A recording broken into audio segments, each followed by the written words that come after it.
That's where it all started. I guess I wasn't even supposed to be there. It was one of those sweltering afternoons in Emova, the kind where the air feels heavy and everything moves slowly. I was walking home from the market, cutting through the old path that runs behind the town hall. People say you should not go there alone, but it was broad daylight. What could happen? I was about halfway through when I noticed something strange in the bush just off the path. At first, I thought it was one of those discarded mannequin parts they sell in Port Harcourt. But as I got closer, my stomach turned. It wasn't plastic. It was a human hand with dirt caked under the nail. I stumbled back, nearly falling.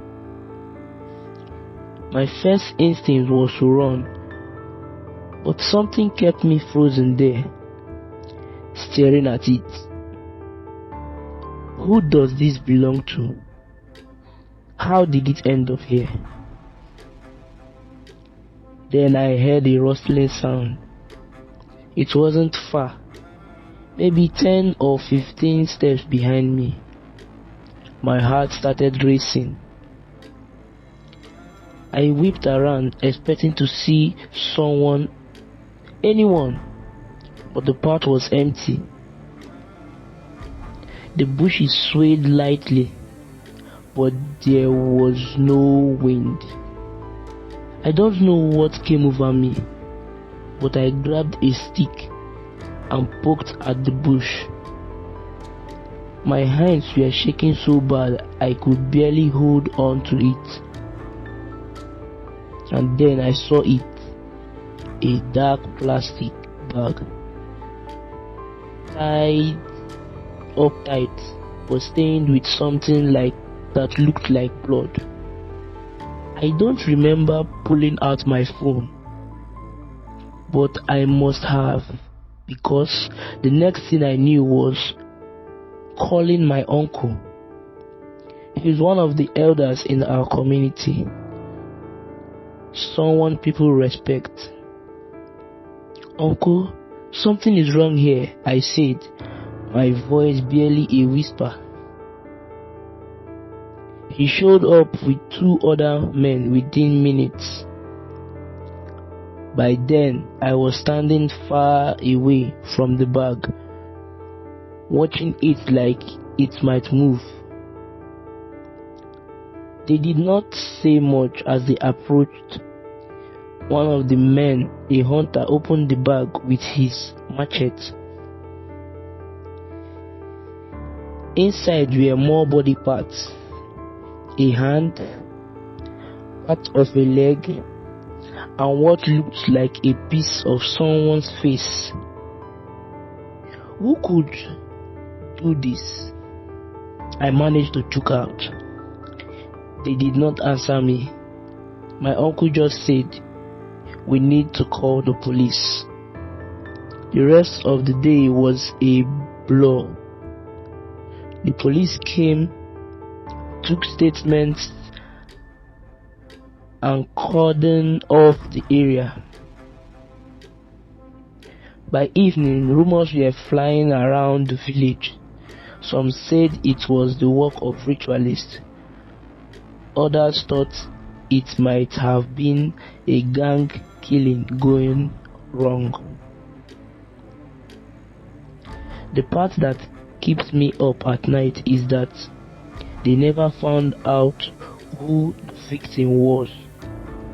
No missing person reported matched body. No one came forward to claim them. It was like they had vanished from the world, reduced to pieces in a plastic. I stopped taking that part after that day. Even now, I can't walk past the spot without feeling like someone is watching me. Whoever they were, They deserved better, but in Emoha, not all mysteries got solved.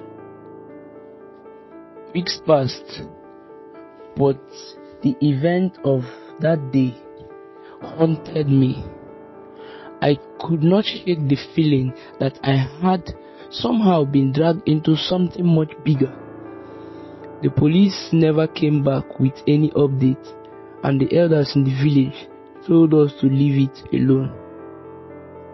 These are matters you don't poke at, my uncle had warned, his voice low. Just pray and mind your business.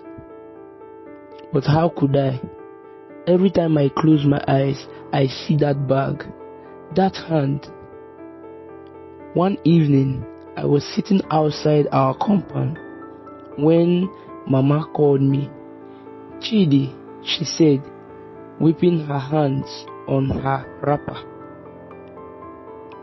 Bisi said you are the one who found that thing. Is that true? I nodded, confused. Bisi is my cousin who lived in another village. Why would she bring this up? She told me you should be careful. Mama continued, her voice dropping. There are whispers going around. Some people think you might have seen too much. Seen too much? I asked, my chest tightening. Mama hastened, then leaned in closer. Some people believe the person who left that bag did not want it found, and if they think you might know something. She did not finish her sentence, but I understood. That night, I could not sleep. Every sound outside felt louder than usual. Branches snapping, crickets creeping, the faint rustle of leaves. I told myself it was just my imagination, but deep down I knew something was wrong. The next morning, I decided to visit my uncle. I needed answer. Maybe he had heard something he wasn't telling me. His compound was quiet when I arrived. Too quiet. Usually his children would be running around, but the place felt empty. I called out, "Uncle, it's Chidi." No answer. I walked closer to the front door, my heart pounding. That's when I saw it, a strange mark on the wall near the entrance. It looked like a smudge of ash, but it was shaped like a handprint. "Uncle," I called again, louder this time. Finally he emerged from inside, his face pale and his eyes wide. "Chidi, what are you doing here?" he whispered harshly, grabbing me by my arm and pulling me inside. "What's going on?" I asked, confused. "Why is the house so quiet? And what's that mark on the wall?" He closed the door behind us and locked it. "You shouldn't have come here," he said, pacing back and forth. "I told you to leave this alone." "But I did not do anything," I protested. "I just found the bag." Uncle stopped and looked at me, his face grave. "Exactly. You found it, and now whoever put it there is watching you, watching us." "Who?" He shook his head. "I don't know. But last night, someone came here. They did not knock, did not say anything, just left that mark on the wall. It's a warning. Chidi, they know you are my nephew." A cold shiver ran down my spine. What do I do? Uncle sighed heavily. We wait and pray. But waiting wasn't enough for me. That night, I decided to take matters into my own hands. I did not tell anyone, not even Mama. I grabbed a flashlight and a knife and headed back to the footpath where I found the bag. The place looked different that night. The trees seemed taller, their shadows stretching like claws. My flashlight flicked as I walked, and I grabbed the knife tightly, trying to steady my nerves. When I reached the spot, I froze. There was another bag laying in the same bush. My legs felt like jelly, but I forced myself to move closer. This bag wasn't tied up like the first one.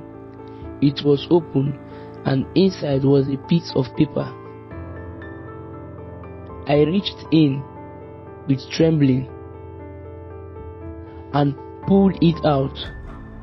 The note was written in messy handwriting, like whoever wrote it was in a hurry.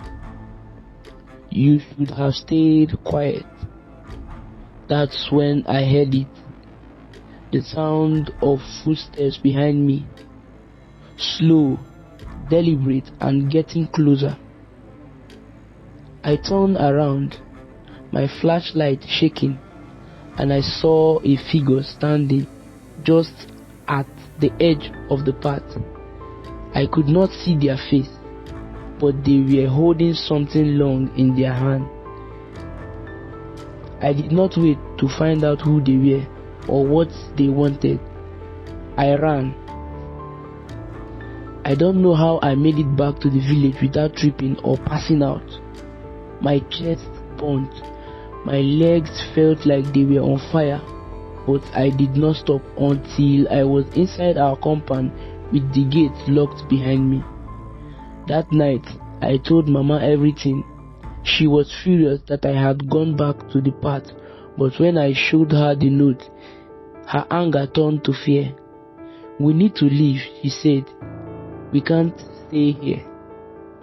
And so the next morning, we packed our things and left for another village far from Emohua.